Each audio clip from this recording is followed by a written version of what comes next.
तो आज की क्लास में हम लोग पॉलिटी का क्विक रिवीजन करेंगे यूपी टेट के लिए। ठीक, तो हम लोग इसे 3 पार्ट में पढ़ेंगे। पहला संविधान सभा, दूसरा संविधान और तीसरा संविधान संशोधन, इम्पोर्टेंट संविधान संशोधन। ठीक, तो सबसे पहले संविधान सभा। संविधान सभा के लिए चुनाव जो हुए थे जुलाई और अगस्त में हुए थे 1946 में। ठीक, ये कैबिनेट मिशन जो आया था योजना 1946 में, उसी के बाद ये संविधान सभा का चुनाव हुआ था। ठीक, जुलाई और अगस्त 1946 में।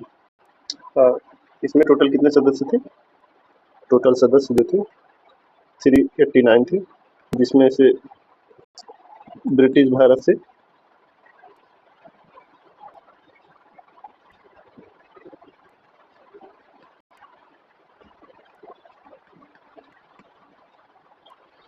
296 थे और देसी रियासतों से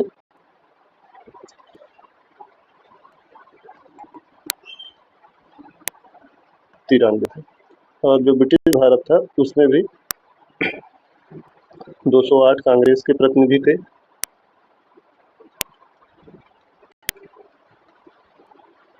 73 मुस्लिम लीग के थे और 15 स्वतंत्र उम्मीदवार थे जो चुनकर आए थे। तो संविधान सभा की पहली बैठक जो होती है वो 9 दिसंबर को 1946 को होती है। इस दिन सच्चिदानंद सिन्हा को इसका अध्यक्ष बनाया जाता है, अस्थायी अध्यक्ष, क्योंकि ये सबसे ज्यादा बुजुर्ग इंसान रहते हैं वहाँ पे। अगली बैठक 2 दिन बाद होती है 11 दिसंबर 1946 को। इस दिन चुनाव होता है अध्यक्ष के लिए, तो राजेंद्र प्रसाद जो कि बाद में हमारे राष्ट्रपति बने, तो राजेंद्र प्रसाद जी अध्यक्ष चुने जाते हैं 11 दिसंबर 1946 को।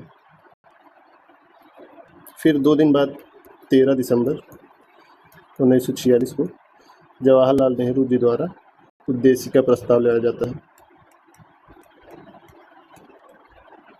ठीक, और ये उद्देशिका प्रस्ताव जो है 22 जनवरी 1947 को पारित भी हो जाता है। ठीक,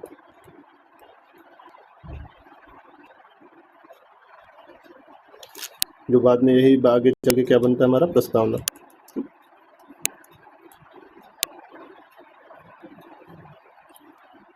और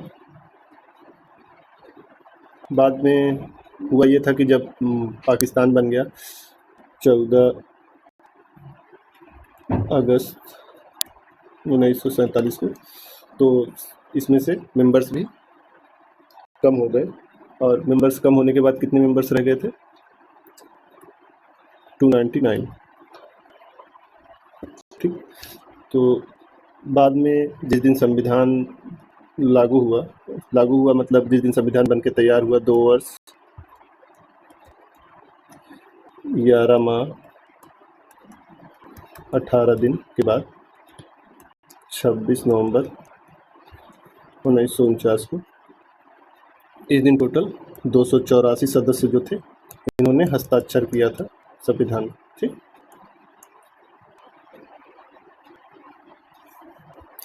और फिर प्रारूप समिति की अध्यक्ष, इस संविधान को बनाने के लिए प्रारूप समिति जो बनाई गई थी, इसमें प्रारूप समिति, इसमें टोटल 7 सदस्य, जिसके अध्यक्ष कौन थे? अम्बेडकर जी।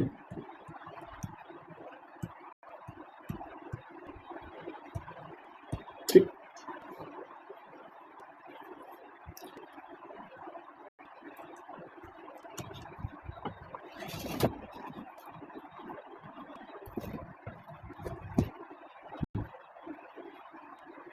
और इसमें जो जानने लायक है कि संविधान सभा में संवैधानिक सलाहकार जो थे बी.एन. राव थे।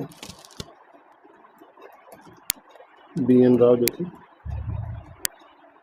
ये सलाहकार थे।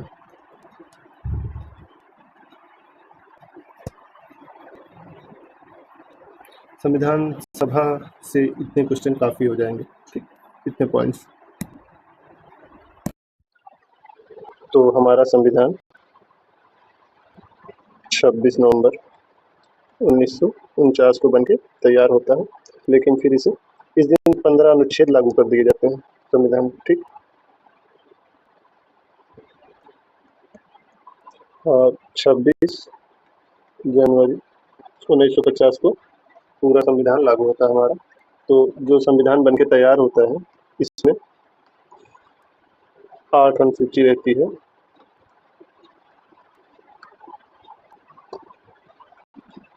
22 भाग होते हैं और 395 अनुच्छेद। ठीक, बाद में अलग अलग संविधान संशोधनों द्वारा 4 और अनुसूचियां जोड़ी जाती हैं, जिसके बाद से टोटल अनुसूचियां अभी कितनी है? 12। तो सारी अनुसूचियां देख लेंगे हम लोग एक बार, कौन कौन से हैं। पहली जो अनुसूची है उसमें संघ एवं राज्य, इनके नाम और केंद्र शासित प्रदेश से उनके नाम और अधिकार क्षेत्र दिए गए। ठीक, नंबर 2 पर इसमें वेतन और भत्ते हैं अनुसूची में कि किसको कितना वेतन मिलेगा, कौन कौन से भत्ते किसको किसको मिलेंगे जो संवैधानिक पद पर है, जैसे राष्ट्रपति, प्रधानमंत्री, लोकसभा अध्यक्ष और सुप्रीम कोर्ट के न्यायाधीश।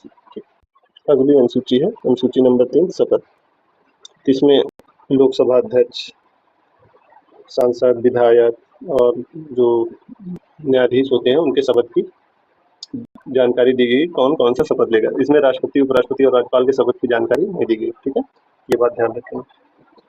और उसके बाद अनुसूची 4 आती है। अनुसूची 4 में राज्यसभा के लिए सीटों का आवंटन।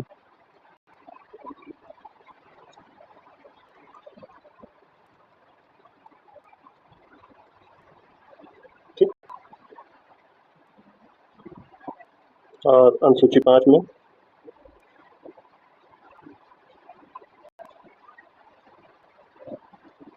अनुसूचित क्षेत्र जो है और अनुसूचित जातियां, उनके प्रशासन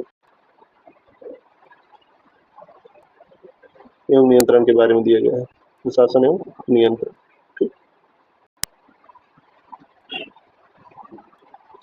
और अनुसूची 6 में असम, त्रिपुरा,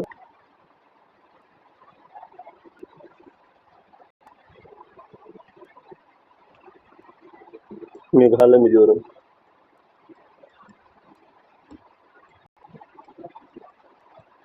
के जनजाति क्षेत्र जो है उनके बारे में, प्रशासन के बारे में उनकी जानकारी दी गई। जिसे ATM स्क्वायर से याद कर सकते हैं। ए से असम हो जाएगा, टी से त्रिपुरा, एम से मेघालय और मिजोरम। ध्यान रखना है मणिपुर नहीं है, कुछ लोग वहाँ पर कंफ्यूज हो जाते हैं। उसके बाद 7वें नंबर की जो अनुसूची है इसमें दी गई हैं सूचियाँ, और सूचियाँ कितने प्रकार की हैं? मुख्यतः जो है 3। ठीक, संघ, राज्य और समवर्ती। संघ सूची के जो दी हुई हैं सूचियाँ, उसमें सिर्फ केंद्र सरकार कानून बना सकती है, राज्य वाले में सिर्फ राज्य और समवर्ती में दोनों बना सकते हैं। लेकिन जब एक ही चीज के बारे में दोनों कानून बना रहे हैं, राज्य और संघ, तो संघ का कानून मान्य होगा। ठीक,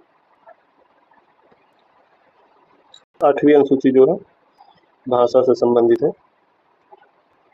भाषा, जब संविधान बना था तो टोटल संविधान के द्वारा 14 भाषाओं को मान्यता दी गई थी, और अभी जो है 22 भाषाएं हो गई हैं, 8 भाषाएं और जोड़ दी गई। ठीक, फिर उसके बाद ये तो टोटल मूल संविधान में टोटल कितने थे? 8 अनुसूचियां थी। ठीक, उसके बाद संशोधनों के द्वारा 4 और अनुच्छेद, तो 4 और अनुसूचियां जोड़ी गई। ठीक, तो सबसे पहला 9वां, इसमें भूमि सुधार और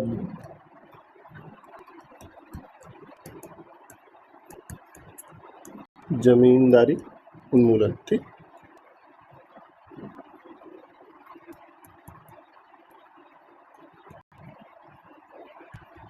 से संबंधित प्रावधान दिए गए हैं। यह फर्स्ट संविधान संशोधन था, फर्स्ट संविधान संशोधन अमेंडमेंट 1951। ठीक है, फिर उसके बाद 10वीं जो अनुसूची है दल बदल से संबंधित है। किससे? दल बदल। दल बदल जो लोकसभा विधानसभा के जो सदस्य होते हैं जो अपने दल बदल बदलते रहते हैं उनसे उनको कंट्रोल करने के लिए। तो ये 52nd अमेंडमेंट 1985। वैसे हम लोग संविधान संशोधन बाद में अलग से भी पढ़ेंगे। तो 52वां संविधान संशोधन 1985 के द्वारा दल बदल कानून लाया गया और इससे 10वां दल बदल वो जोड़ा गया, अनुसूची जोड़ी गई। ठीक। और 11वीं अनुसूची जो है वो पंचायत से संबंधित है। तो पंचायत में भी ग्राम पंचायत से। ठीक। तो ये 73वां संविधान संशोधन द्वारा 1992 के द्वारा जोड़ा गया था। और 12वां जो था ये नगर पालिका। ठीक।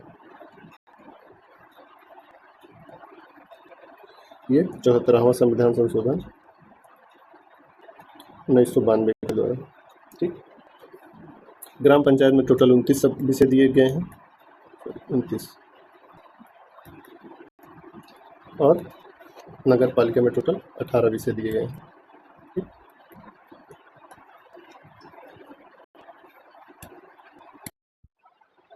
अब हम लोग इम्पोर्टेंट भाग और उसका निक्षेप कवर करने की कोशिश करेंगे। ठीक। तो सबसे पहले भाग 1 जो है, भाग 1 संघ एवं उसका राज क्षेत्र।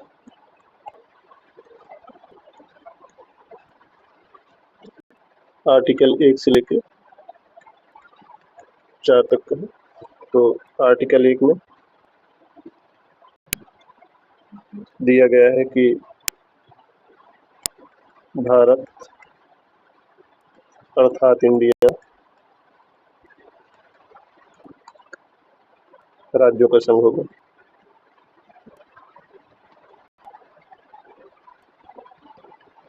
ठीक। और फिर आर्टिकल 2 नए राज्यों का प्रवेश,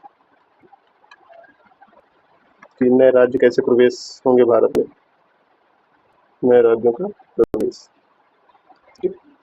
फिर आर्टिकल 3 कि नए राज्यों का निर्माण कैसे होगा। ठीक। नए राज्यों का निर्माण, प्रवेश से तात्पर्य है कि कहीं बाहर से, जैसे जो राज्य हमारे भारत में नहीं है उनका प्रवेश कैसे कराया जाएगा। और आर्टिकल 3 जो है नए राज्यों का निर्माण, मतलब जैसे जो भारत में पहले से हैं उनमें से कहीं तक सीमाओं को चेंज करके राज्य बनाना। ठीक। नए राज्यों का निर्माण। और आर्टिकल 4 जो है ये बताता है कि जो आर्टिकल 2 और आर्टिकल 3 के द्वारा कानून बनाए जाएंगे वो संविधान संशोधन नहीं माना जाएगा। संविधान संशोधन नहीं माना जाएगा।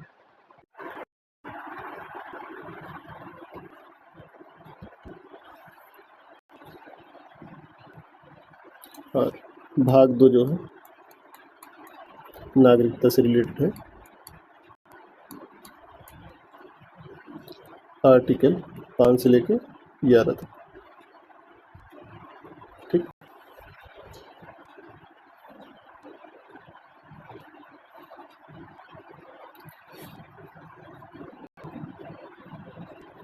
तो आर्टिकल 5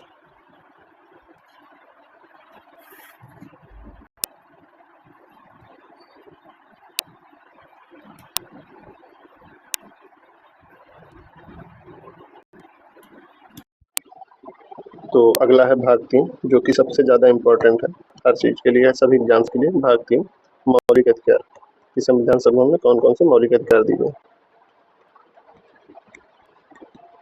मौलिक अधिकार में भी कितने मौलिक अधिकार हैं? 6 टोटल, 6 हैं। पहला जो है समता का अधिकार। समता के अधिकार में टोटल 5 अनुच्छेद हैं। मौलिक अधिकार जो है ये 12 से लेकर 35 तक है, अनुच्छेद 12 से लेकर 35 तक। समता का अधिकार में 4 अनुच्छेद हैं, सॉरी 5।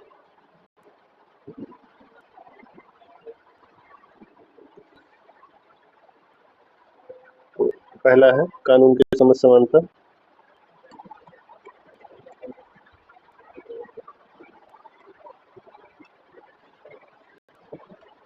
मतलब कानून के लिए सभी समान होंगे। और आर्टिकल 15 है कि किसी भी इंसान के साथ भेदभाव नहीं किया जाएगा धर्म, जात, मूलवंश, लिंग और जन्मस्थान के आधार पर। और आर्टिकल 16 है कि सरकारी नौकरियों में सबको समान अवसर दिया जाएगा। ठीक, जिसे सरकारी नियोजन या लोक नियोजन भी कहते हैं। ठीक, इस बात को ध्यान रखेंगे। अवसर आर्टिकल ये भेदभाव वाला 15 हो गया और सरकारी अवसर वाला 16।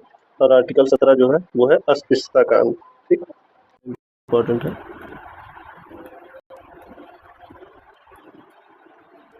अस्पृश्यता का अंत, किसी के साथ मतलब अस्पृश्यता वाला, अनटचेबिलिटी, छुआछूत जो भी कहते हो आप लोग, नहीं किया जा सकेगा। ठीक है, आर्टिकल 17।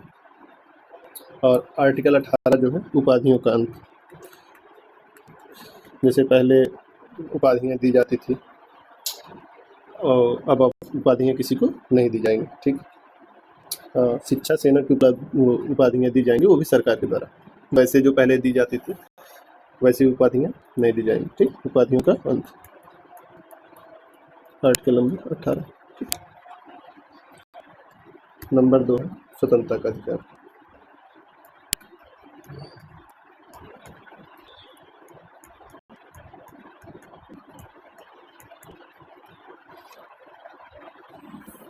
स्वतंत्रता के अधिकार में टोटल 4 अनुच्छेद। ठीक, सबसे पहले अभिव्यक्ति की स्वतंत्रता,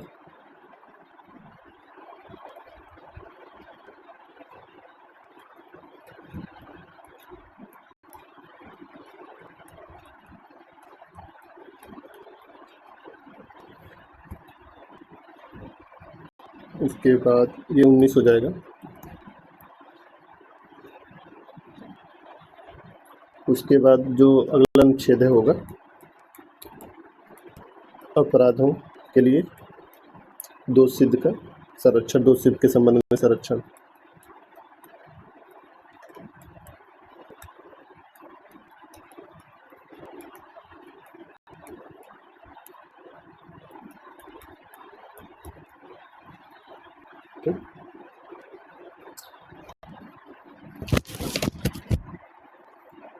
आर्टिकल 21 हो जाएगा, ये आर्टिकल 20 था।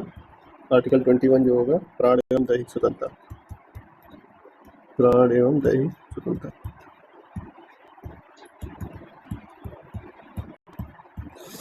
ये आर्टिकल 21 हो जाएगा।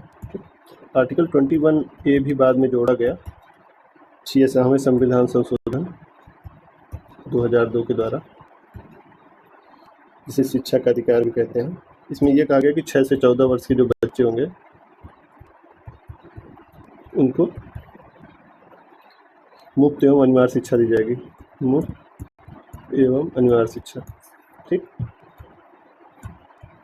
ये उनका मौलिक अधिकार है। फिर आर्टिकल नंबर 22 जो है वो निरोध से गिरफ्तारी और निरोध से संरक्षण। ठीक,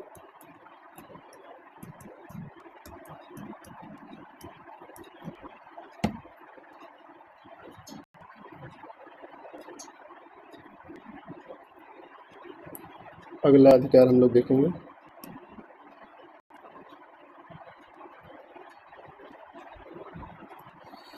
अगला मौलिक अधिकार में ही अगला अधिकार है 3 वाला, नंबर 3 पे शोषण के विरुद्ध अधिकार।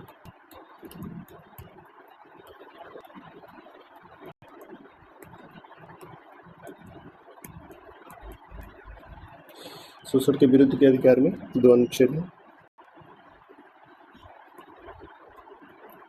पहला है मानव तस्करी एवं जबरन मजदूरी, बंधुआ मजदूरी जो होती है, मतलब किसी से जबरदस्ती मजदूरी नहीं कराई जा सकती, बेगार, बेगार पर रोक। ठीक। ये आर्टिकल 23 हो जाएगा। और आर्टिकल 24 जो है वो है बाल श्रम का निषेध।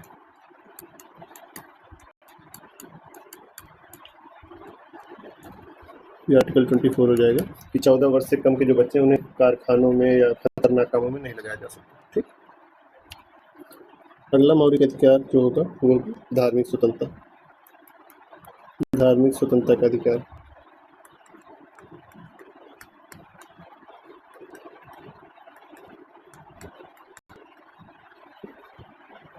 धार्मिक स्वतंत्रता के अधिकार में टोटल 4 अनुच्छेद हैं।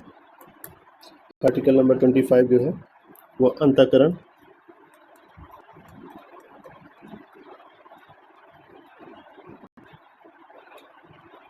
की स्वतंत्रता होगी कि कोई भी धर्म मान सकता है अपने अंतःकरण के, अपने मन की वजह से। ठीक।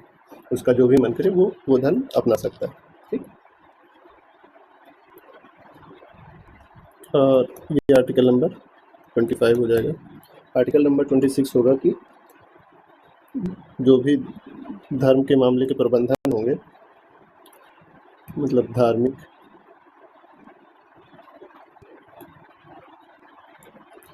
मामलों के प्रबंधन की स्वतंत्रता होगी।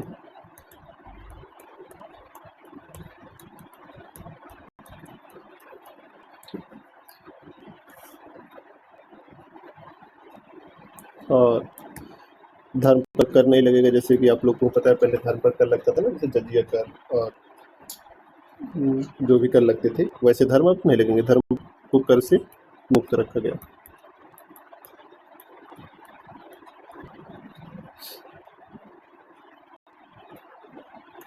और आर्टिकल नंबर ये तो 26 हो जाएगा, धार्मिक मामले को प्रबंधन वाला। और कर से छूट वाला 27 हो जाएगा। और 28 जो अनुच्छेद है उसका है कि सरकारी जो शिक्षण संस्थान होंगे, जो भी सरकारी स्कूल होंगे, सरकारी शिक्षण संस्थान, वहाँ पर धार्मिक शिक्षा नहीं दी जाएगी। सरकारी शिक्षण संस्थान में धार्मिक शिक्षा पर रोक। ठीक। ये आर्टिकल हो जाएगा 28।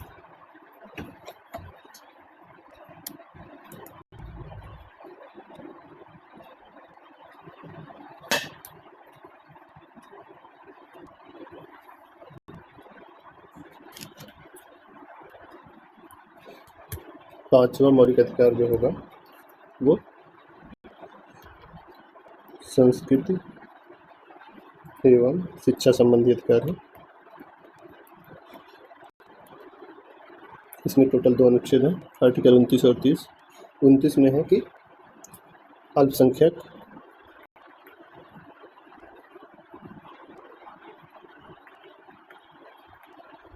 अपनी संस्कृति की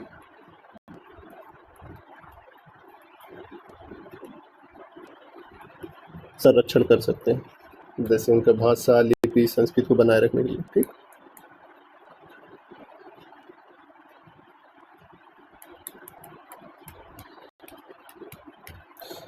ये अनुच्छेद 29 हो जाएगा। और अनुच्छेद 30 जो होगा उसमें है कि अल्पसंख्यक जो होंगे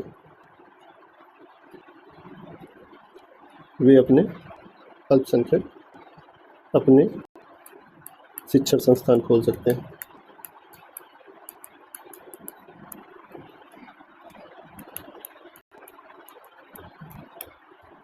ठीक। और सबसे लास्ट 6वां जो मौलिक अधिकार है वह है संवैधानिक उपचारों का अधिकार। इसे अंबेडकर जी ने, ये इसमें सिर्फ एक अनुच्छेद है, आर्टिकल नंबर 32।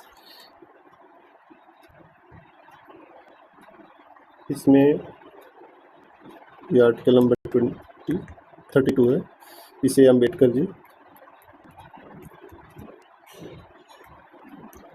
जी ने संविधान के आत्मा और हृदय कहा है। ठीक। क्यों? क्योंकि आर्टिकल 32 के तहत ही हम लोग सुप्रीम कोर्ट जा सकते हैं, सुप्रीम कोर्ट जा सकते हैं अपने अधिकारों को बचाने के लिए। ठीक, अगर हमारे अधिकारों को, मौलिक अधिकारों को कोई हनन करता है, सरकार, कोई पर्सन, कोई इंस्टीट्यूशन, तो हम लोग अपने अधिकारों को बचाने के लिए सुप्रीम कोर्ट जा सकते हैं, सुप्रीम कोर्ट में गुहार लगा सकते हैं। मानो कि किसी संविधान में बहुत सारे अधिकार दिए गए हों, लेकिन अगर उनको लागू कराने वाला कोई ना हो तो कोई मतलब नहीं रह जाता। तो हमारा जो सुप्रीम कोर्ट है वो इसे लागू कराने की शक्ति रखता है। ठीक, इसी वजह से अम्बेडकर जी ने इसे संविधान की आत्मा और हृदय कहा। तो जो सुप्रीम कोर्ट होता है 5 प्रकार की रिट जारी करता है मौलिक अधिकार के संरक्षण के लिए। ठीक, अगला भाग है 4, जिसे राज्य के नीति निर्देशक तत्व कहते हैं। राज्य के नीति निर्देशक तत्व। ठीक,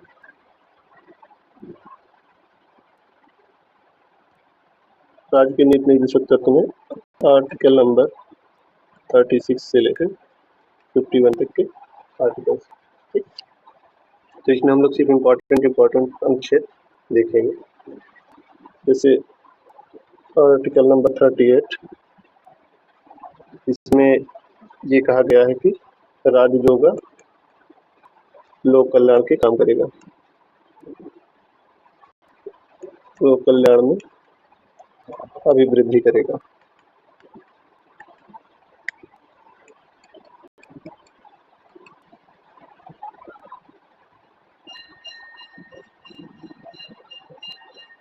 आर्टिकल 39 ए में दिया गया है सभी को समान न्याय एवं मुफ्त कानूनी सहायता प्रदान की जाएगी।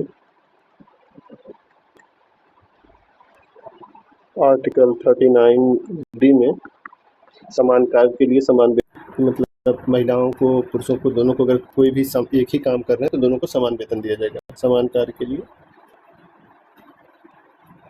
समान वेतन। ठीक, और आर्टिकल 40 जो है ये इम्पोर्टेंट है, ये ग्राम पंचायतों के गठन से है, ग्राम पंचायतों का गठन।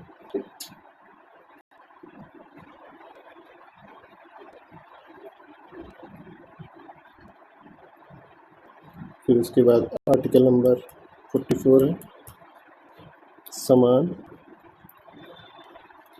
नागरिक संहिता।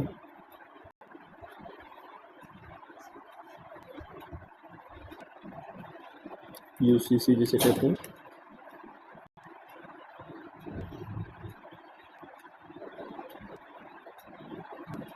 फिर आर्टिकल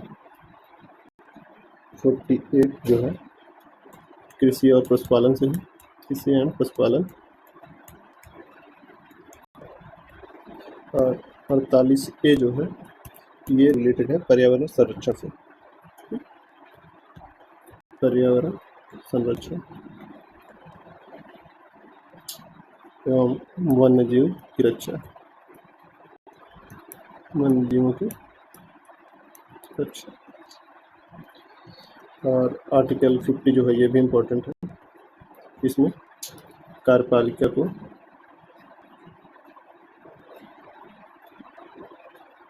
कार्यपालिका से न्यायपालिका को अलग किया गया है, मतलब सेपरेशन ऑफ पावर, कि इन दोनों की शक्तियों का बंटवारा किया गया है, किसकी कितनी ज़्यादा पावर रहेंगी और किसको किस क्षेत्र में काम करने का अधिकार होगा। ठीक, और इसके बाद इसका लास्ट अनुच्छेद है आर्टिकल नंबर 51 जो है ये है विदेश नीति से संबंधित है, अंतर्राष्ट्रीय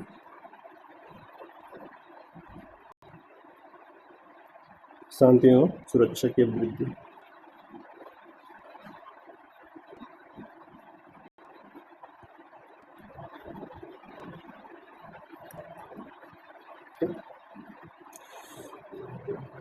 अभिवृद्धि।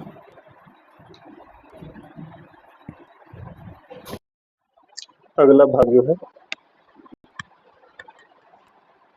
4 का है। इसमें क्या है, मौलिक कर्तव्य, ये इम्पोर्टेंट है। ये 44वें संविधान, मूल संविधान में नहीं था, 44वें संविधान संशोधन 1976 के द्वारा इंदिरा गांधी की सरकार के द्वारा मौलिक कर्तव्य जोड़े गए थे। टोटल 10 मौलिक कर्तव्य, 10 मौलिक कर्तव्य। ठीक,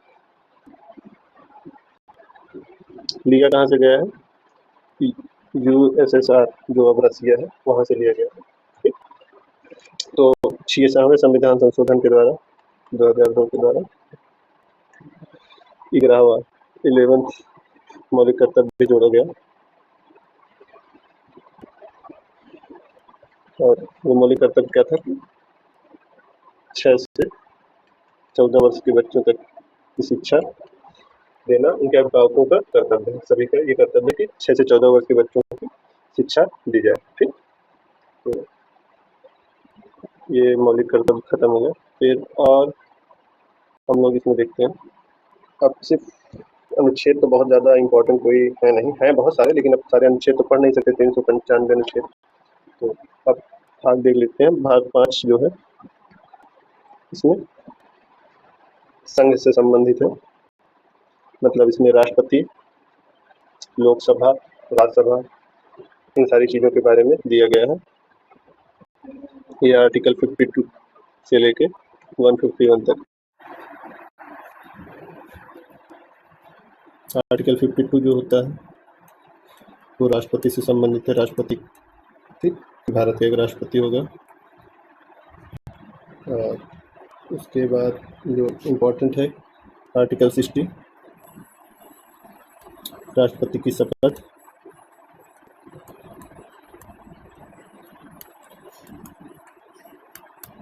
फिर आर्टिकल 61, राष्ट्रपति पर महाभियोग, कि उसे कैसे हटाया जा सकता है समय से पहले। और फिर आर्टिकल नंबर 72, ये राष्ट्रपति जो भी कोई भी गुनाह किए रहते हैं या कोई भी ऐसे काम किए रहते हैं जिनसे उनको सजा मिली रहती है, तो उन्हें क्षमादान दे सकता है। ठीक, क्षमादान की शक्ति राष्ट्रपति की।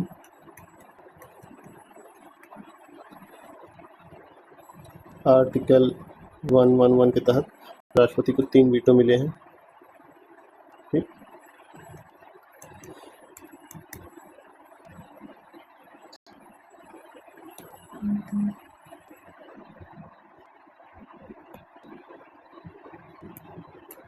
आर्टिकल 111 के तहत राष्ट्रपति को 3 वीटो मिले हैं, वीटो शक्ति। ठीक, उसके बाद आर्टिकल 120 के तहत राष्ट्रपति अध्यादेश जारी कर सकता है जब संसद की बैठकें ना हो रही हैं। ठीक, और फिर आर्टिकल 143, इसके तहत राष्ट्रपति जो है CJI, chief justice of India से, सुप्रीम कोर्ट से सलाह ले सकता है। ठीक,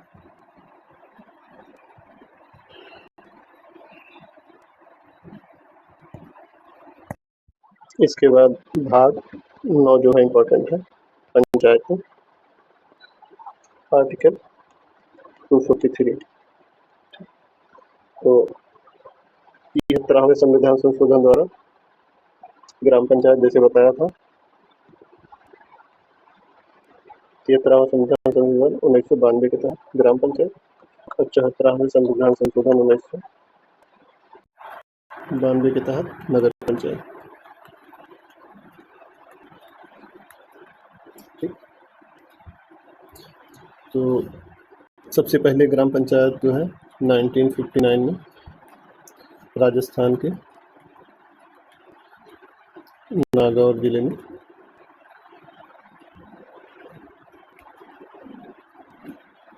सबसे पहले ग्राम पंचायत का गठन किया गया था। फिर 1959 में ही आंध्र प्रदेश में, पूरे आंध्र प्रदेश में, अगर पूरे राज्य की बात करें तो आंध्र प्रदेश में ग्राम पंचायतों का गठन किया गया। ठीक, लेकिन इसे जो संवैधानिक मान्यता है वो 1992 में मिली। ठीक,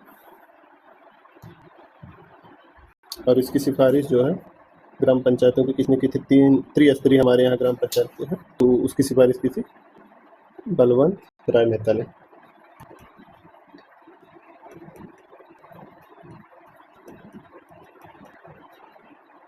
1957 में, ठीक। और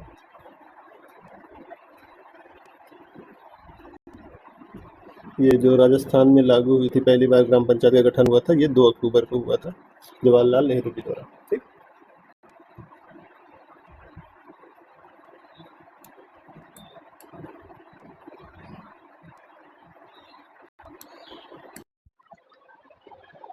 अगला जो भाग इम्पोर्टेंट है, भाग नंबर 18, आपातकाल।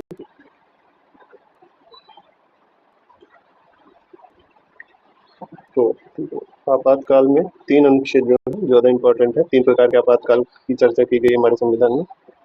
Article number 352, article 356, article 360। Article 352 में राष्ट्रीय आपातकाल की बात की गई है।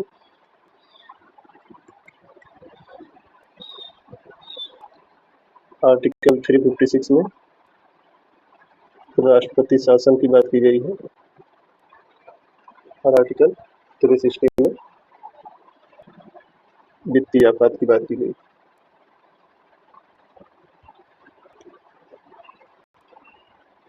राष्ट्रपति शासन अब तक यूपी में टोटल 10 बार लगाया जा चुका है, सबसे ज़्यादा बार, ठीक।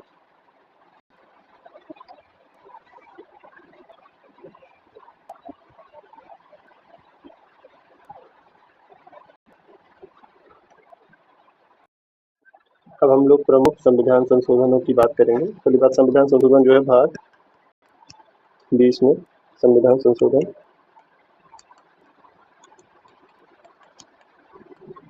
के बारे में दिया गया है, आर्टिकल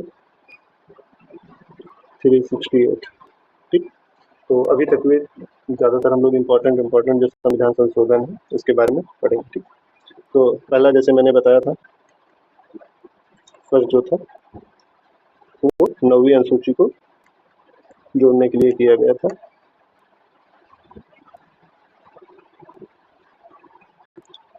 फर्स्ट संविधान संशोधन 1951, ठीक। फिर उसके बाद जो इम्पोर्टेंट संविधान संशोधन है वो है 26 संविधान संशोधन 1971। इसके द्वारा पीवी पर्स समाप्त किया गया। पीवी पर्स क्या होता है कि जैसे जो पहले राजा महाराजा देसी रियासतें थी उनके राजाओं को क्या मिलता था, पेंशन टाइप में मिलता था, तो वो समाप्त कर दिया गया, ठीक। पीवी पर्स समाप्त किया गया 1971 26वें संविधान संशोधन के द्वारा, ठीक। अगला जो इम्पोर्टेंट है वह 42वां संविधान संशोधन 1976। ये सबसे ज़्यादा इम्पोर्टेंट है, इसे मिनी कॉन्स्टिट्यूशन भी कहा जाता है। मिनी संविधान या मिनी कॉन्स्टिट्यूशन, ठीक। इसमें प्रस्तावना में बदलाव हुए। सबसे पहले तो प्रस्तावना में केवल एक बार बदलाव हुआ है और फिर 42वां संविधान संशोधन 1976 के द्वारा ही किया गया है, जिसमें प्रस्तावना में समाजवादी, तो निरपेक्ष और अखंडता, ये 3 शब्द जोड़े गए थे। और 42वें संविधान संशोधन के द्वारा ही मैंने भी थोड़ी देर पहले बताया था कि मौलिक कर्तव्य जोड़े गए। कितने जोड़े गए थे पहली बार? 10, ठीक। इसके बाद जो इम्पोर्टेंट संविधान संशोधन है 40वां संविधान संशोधन 1978 के द्वारा। इसमें ज़्यादातर तो ये किया गया कि जो 42वां संविधान संशोधन द्वारा बहुत सारी चीज़ें की गई थी उसे हटाया गया, क्योंकि 1978 में जनता दल की सरकार बन चुकी थी, तो उसने बहुत सारी चीज़ें हटा दी। जैसे इसमें तो सबसे पहले तो यही किया गया कि संपत्ति का अधिकार जो है मौलिक, पहले संपत्ति का क्या था, मौलिक अधिकार था, वो आर्टिकल नंबर 31 में उसे हटा के संपत्ति के अधिकार को मौलिक अधिकार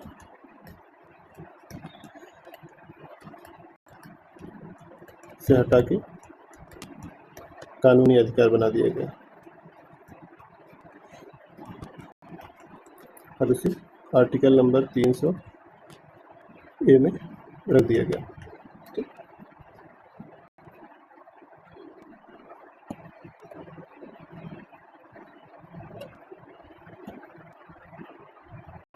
उसके बाद जो इम्पोर्टेंट संविधान संशोधन है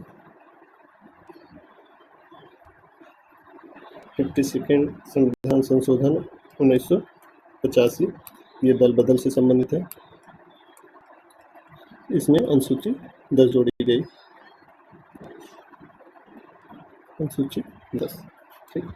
फिर उसके बाद इम्पोर्टेंट, सबसे इम्पोर्टेंट है, बहुत बार पूछा भी जा चुका है, 61वां संविधान संशोधन 1989 को क्या किया गया, जो वोट देने की उम्र थी 21 से घटा के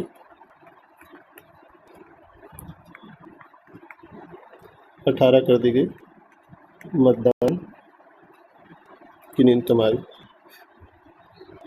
उसके पहले क्या होता था कि जैसे अब 18 साल के जो होते हैं वो वोट दे सकते हैं, पहले क्या होता था कि जो 21 साल के होते थे उनका ही वो वोट दे पाते थे, ठीक।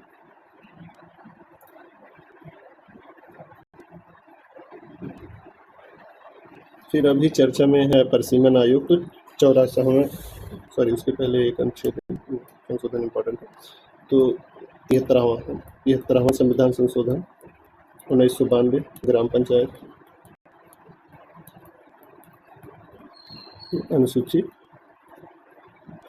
11 हो जाएगी, इसमें जोड़ा गया। और फिर 74वां संविधान संशोधन 1992, नगर पालिका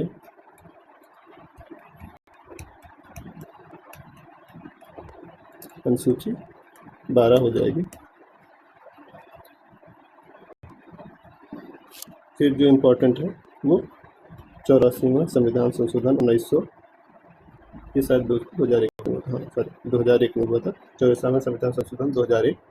इसमें क्या किया गया था, परिसीमन आयोग की यथास्थिति, परिसीमन की यथास्थिति जो है 2026 तक रखी गई थी, मतलब 2026 तक चेंज नहीं किया जाएगा, जितने सांसद विधायक चुन के जा रहे हैं उतने ही चुने जाएंगे, क्योंकि होता यह है कि हर बार जितनी बार जनगणना होती है उसके बाद परिसीमन होना चाहिए, ताकि सांसदों की और विधायकों की संख्या बढ़ाई जा सके, क्योंकि हमारे यहाँ लोगों की संख्या पर विधायक और सांसद नियुक्त किए जाते हैं, ठीक।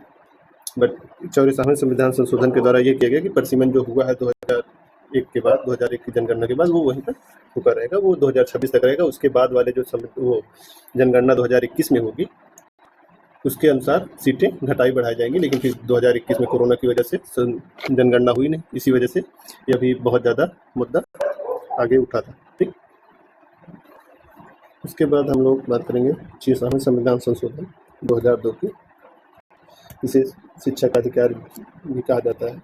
इसी टाइम क्या हुआ था, शिक्षा को मौलिक अधिकार बनाया गया, 21A जोड़ा गया अनुच्छेद, शिक्षा को मौलिक अधिकार बनाया गया, और 11वां मौलिक कर्तव्य भी जोड़ा गया इसमें। पहले 42वें संविधान संशोधन के तहत 10 मौलिक कर्तव्य थे, फिर लास्ट में 86वें संविधान संशोधन 2002 के द्वारा क्या किया गया, 11वां मौलिक कर्तव्य ऐड किया गया, ठीक। 86 के बाद जो इम्पोर्टेंट संविधान संशोधन है 91 है। 91वां संविधान संशोधन में ये कहा गया कि मंत्रियों की संख्या जो होगी, जैसे मंत्री बनाए जाते हैं ना, गृह मंत्री और रक्षा मंत्री, वित्त मंत्री, तो मंत्रियों की संख्या जो है लोकसभा और विधानसभा में जहाँ के भी मंत्री हैं उनकी टोटल संख्या के 15% से अधिक नहीं होगी, ठीक। पहले क्या होता था कि गुट वाले जो अलग अलग गुटों को लेकर सरकार बना ली जाती थी, और सबको खुश करने के लिए बहुत सारे लोगों को मंत्री बना लिया जाता था, तो ये किया गया कि मंत्रियों की संख्या 15% से अधिक नहीं होनी चाहिए टोटल संख्या से, ठीक। फिर उसके बाद जो इम्पोर्टेंट संविधान संशोधन है हाल ही में किए गए हैं 101, 101वां संविधान, ये 91वां संविधान संशोधन जो था वो 2003 में हुआ था। फिर 101वां संविधान संशोधन जो है ये 2017 में किया गया, और इसके तहत क्या किया गया, GST लागू किया गया। ये लागू किया गया था 1 जुलाई 2017, ठीक। फिर 102वां संविधान संशोधन जो था 2018, इसमें क्या किया गया, OBC आयोग को संवैधानिक दर्जा दिया गया। ठीक,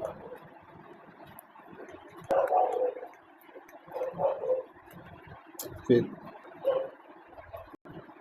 103वां संविधान संशोधन 2019,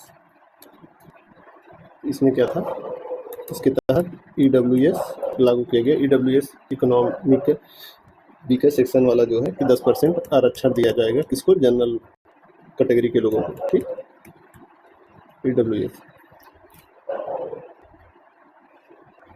इसके बाद जो सबसे लेटेस्ट है, सबसे लास्ट वाला 106वां संविधान संशोधन 2023 में हुआ था, यही लास्ट है। तो इसमें क्या किया गया कि 33% रिजर्वेशन आरक्षण महिलाओं के लिए